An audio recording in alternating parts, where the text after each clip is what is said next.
What's up, everyone? This is Tommy Cleaves from Austin Underground, and I'm here with Zella Day, who literally just came off stage at 94.7's Mary Mix Show. How are you doing, Zella? I'm doing well. Excellent. And how did the show go? It went really well. It was great. I said well 4 times. It went really well. Let's just put another well. That's how well it was. Yeah, it was so well. Yeah, it was great. It was the last show of the year for me, and I think actually for a lot of the bands here, which always feels kind of like some kind of accomplishment. You know, like It was a really long year of tour, and then tonight just felt good.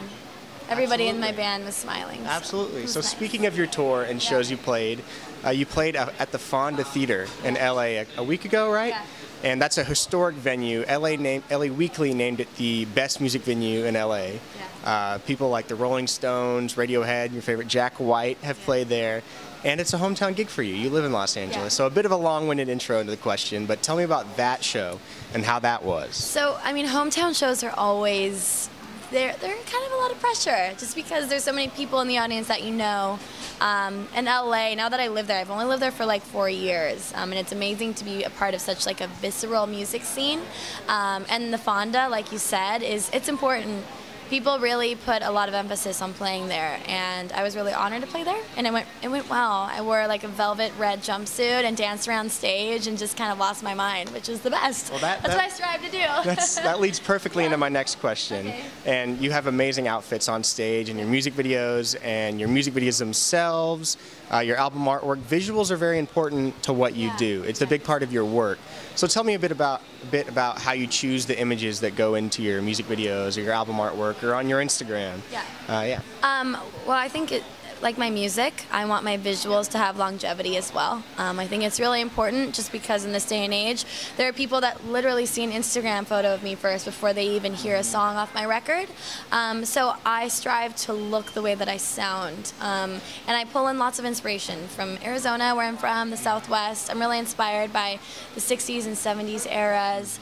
It's kind of like some psychedelic rock and roll in there. So it all kind of comes together into, like, I guess my package, what is Zella Day, and I enjoy that. I enjoy kind of thinking about every aspect of what I do and how important it is, because I think that I've been working really hard for a very long time, and I don't want anything to go unaccounted for. So I'm paying a lot of attention to the music videos and photos and music. That definitely comes through in the work, just as a music fan that sees it. It's very apparent that you put work in.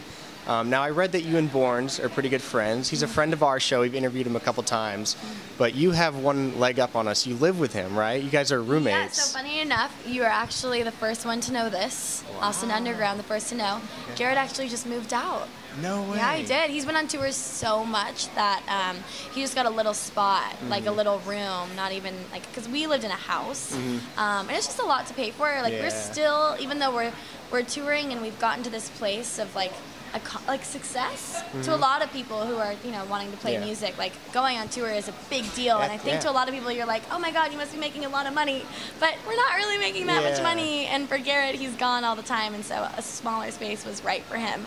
And I'm trying my best to hold on to the place that we did have. I got a new roommate, and they allowed dogs, and I have a dog, and so we're working it out. That's important. The dog is a priority. It is a priority. She's like my, I don't know, she's kind of like my emotional, like, she's my rock. She's your best friend. What type of dog is she? She's a miniature golden doodle. Oh, we kind of look the same when my hair is blonde in the summer. We anything both have, with Doodle like, a little is Muppet so thing. cute. She's great. She doesn't shed. Awesome. Yeah. Okay, so tell me a bit about your friendship with Borns, Garrett Borns.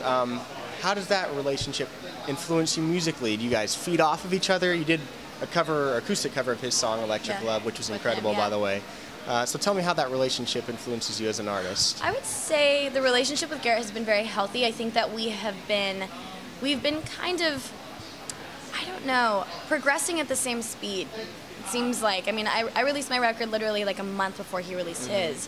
He's been on tour this year for the first time. I've been on tour this year for the first time, and we're just good support systems for each other, sounding boards. I don't think that we necessarily really influence each other musically. I didn't write a lot on Garrett's record at all, and he didn't write on mine at all. I think that we just really have a mutual respect for each other and each other's artistry. I really love what he's doing, and I'm just happy to be his friend, really. Very cool. Sometimes a great friend is more important than influential. So we're just good friends. We've like kind of figured out a way to kind of like separate friend and career, because I think those two things, because it's competitive. Like the world that we're in is very competitive, and there's a lot of people doing what we do. And I think we found a way to kind of stay friends and not think about all that other stuff. Absolutely. Okay, so I only have 2 more questions for you. First, you mentioned we're wrapping up 2015. What are you looking forward to in 2016? There's a lot of things I actually can't talk about for 2016 that I'm really excited about. Okay. But more shows, touring, collaborations. We'll be looking forward to 2016. It's so we'll be hard. watching out. I want to spill the beans, but I can't spill beans. We understand. We understand. Keep them all tied up in my Okay. Okay, so we'll move on to my last question, which is really a series of questions. Okay. And since we're at the Merry Mix show, I figured I'd ask you a series of Christmas questions. Rapid fire. You cool? You down for that? All right. So first thing that comes to your mind, favorite Christmas song? Favorite Christmas song right now is "Have Yourself a Merry Little Christmas," because I've been covering it every time we've played a Christmas show. So that's kind of, it's in my arsenal right now. Okay, good choice. Favorite Christmas movie? Favorite Christmas movie's Elf. I love Will Ferrell. Nice. I'm a huge fan. It's funnier every time I watch it. I know, like I'm embarrassed. I'm kind of like I like the dad jokes. Yes. Now. Oh my, me too. I love the dad jokes. Oh are my God, the best. all day. We're gonna get along. I had a friend who like watched it with me for the first time. Anna, my new roommate, actually. Okay. She watched it with me, and she was like, "This isn't really funny." And the whole time, I'm like, "You don't understand." I know, the dad humor is just, it's superior. Okay. Yep. Hot cocoa or eggnog? Hot cocoa. Good choice. And schnapps. Nice, nice. Wrapping paper or gift bags? Wrapping paper. Gift bags are a little lazy, I think we'll all agree. I mean, I probably kind of resort to the gift bag a lot, but wrapping paper is You're busy touring, so you have an excuse. Yeah, exactly. You have a good excuse. Exactly. Okay. So, best Christmas gift you've ever received? That's a hard one.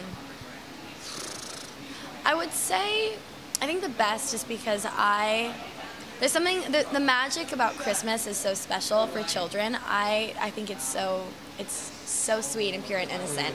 And I remember when I was in first grade, I got a little Razor scooter. No way. And I just was like completely blown away that Santa had gotten this awkward, like misshapen scooter down the chimney.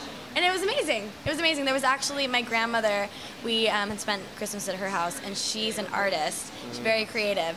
And she had taken my grandfather's shoes and put ash on the bottom of his shoes and like did footprints all over the house. So I remember the Razor scooter and the footprints. That's probably cool. the best. That's a great story. Okay, so the last question, but certainly not least, is what is at the top of your Christmas list this year? My Christmas list is to just be able to spend time with my family, really. I feel like this year I've missed out on a lot. My mom got engaged.